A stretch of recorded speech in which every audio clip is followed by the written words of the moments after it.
disciples, "Beware, keep alert, for you do not know when the time will come. It is like a man going on a journey when he leaves home and puts his slaves in charge, each with a particular task, and commands the doorkeeper to be on the watch. Therefore, keep awake, for you do not know when the master of the house will come, in the evening, or at midnight, or at the cockcrow, or at dawn, or else he may find you asleep when he comes suddenly. And what I say to you, I say to all, keep awake." The Gospel of the Lord. The first reading today reminds us of the fact that God is our Father. So what kind of Father are we talking about? It's easier when we have a Father that is merciful, kind, and affirming. If we have good experience with our own biological fathers, it's easier for us to communicate and relate to God our Father. But unfortunately, we live in a world that's very broken. Unfortunately, we live in a world where a lot of fathers are either MIA, missing in action, or fathers who are abusive. Star Wars, right? In the Star Wars, what happens?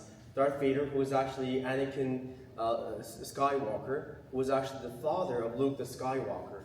Without knowing this, Darth Vader had been the arch nemesis of his own father and son. They've been fighting each other. Some time ago, I remember doing a funeral of this gentleman who had passed, and him passing away has brought children together from all over the world. Children back home, children here, children in UK. Pretty much every time he traveled, he just fathered children. In particular cultures, that's celebrated as he's a man. That's the masculinity. It's being celebrated. But imagine all these children who grew up without their fathers. I know what it's like to live without father. My father was in and out, so to speak. And if you are living with a single mom, there's no way that you can get ahead in life. It's not that when you're born a particular race that you're cursed for life.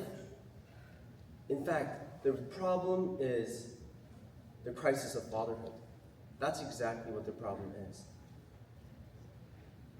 We're told that God is like a potter and we are the clay. What does that exactly mean?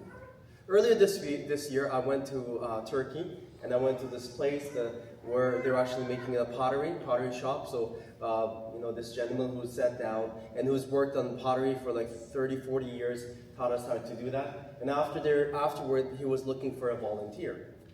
And nobody would volunteer, so I put up my hand. And when I went to the front, this gentleman gave me a skirt to wear. So I had to wear a skirt. Thankfully, there are no pictures you can find on the internet of me wearing the skirt. So you sit on a chair, you lay your feet on this footrest, and then you use your right hand to start kicking the wheel to control the speed. And you cup the clay with your hand, and it's all about the pressure. You go in or out gently. That's how you shape it. Let me tell you, it's a messy work. If you are very neat and clean, do not go into pottery. Because I'm wearing on my hair, on my face, on my skirt, and most difficult thing was actually underneath my fingernails. It took me 2-3 days for me to get rid of it. I knew why they gave me a skirt to wear. Otherwise, I would be wearing it all day. That's exactly what pottery means. That God knows our life is messy. And He's not afraid to get His hands dirty. That's exactly what that means.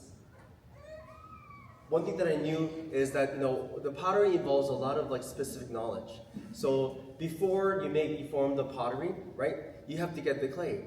Where to get the clay mixture requires about 30% water, so getting that consistency right, because it has to bend without breaking.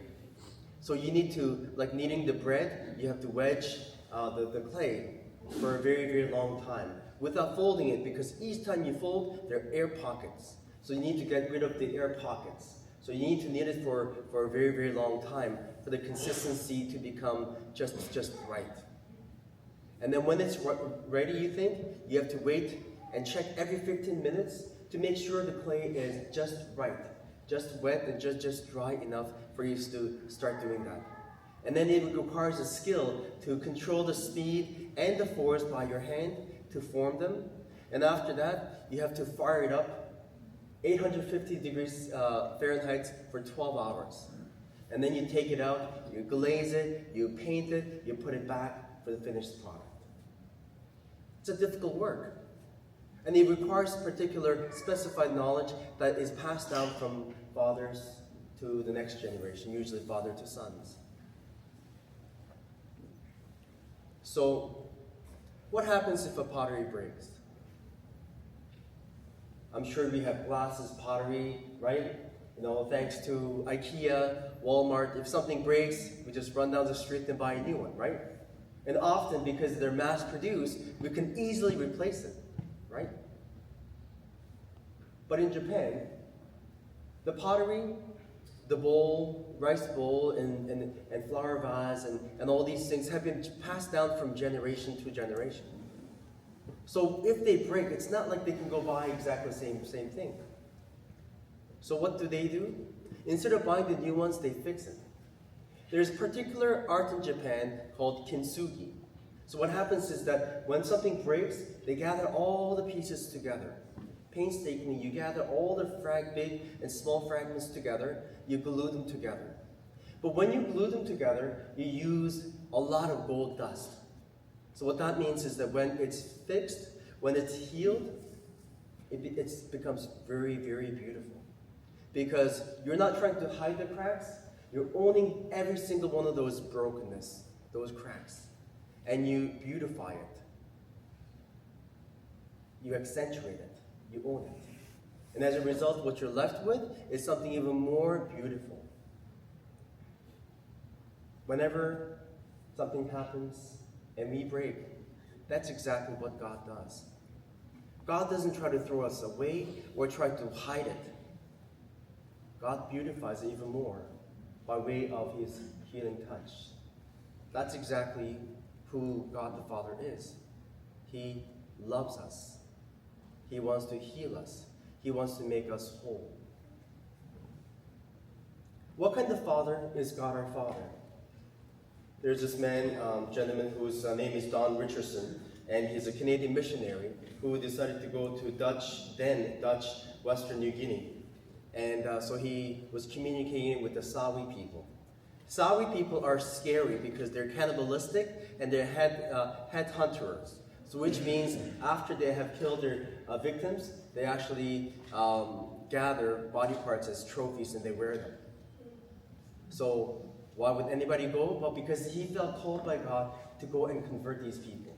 So he learned the language, Sawi language, for many hours on end, and he finally got to talk to them. And he says, okay, this is the gospel. This is who Jesus is.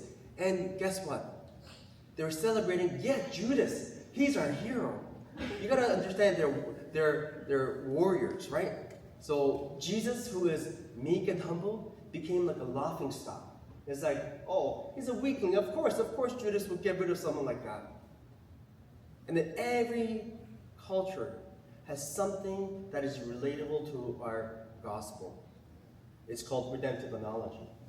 And Don Richardson found the redemptive analogy in the way they practice trying to achieve peace. So there was a concept of a peace trial. Because the three tribes were constantly at war with each other, it just to no end. So much bloodshed. How do you put an end to this? Because you've killed my child, you've killed my father, I've killed your family, back and forth. There's bad blood between them for generations. So how do you bring peace? So one day, they devised a plan to get together, to have ceremony, and try to exchange their children. So one man brought his son and ran towards the opposite village enemies and offered his own child. And they thought, if this man can offer his own child to me, the enemy, then this man could be trusted. Because after all, I had your child. So that offering of the only child to the enemy tribe was the peace offering, the peace child. And that peace child had brought peace between the three tribes. And with this analogy of peace child, the whole Sabi tribes became Christian. What kind of father is God our Father? You can know someone, how much that person loves you by the way that they're willing to make sacrifice. How much is God the Father willing to sacrifice? God the Father was willing to sacrifice his own son. He gave us his only son as a peace child. Why? Because he wants to be at peace with each other. He wants to be reconciled with us. So what does exactly Israel mean? The one who fought against God. We are Israel. Sometimes we fight, we argue with God. Or sometimes we're not at peace with God. That's why God gave us his only son to reconcile with us. So, as we celebrate this first Advent season, let us reflect about this Advent season, the coming of the Christ child, the gift of God to bring us peace.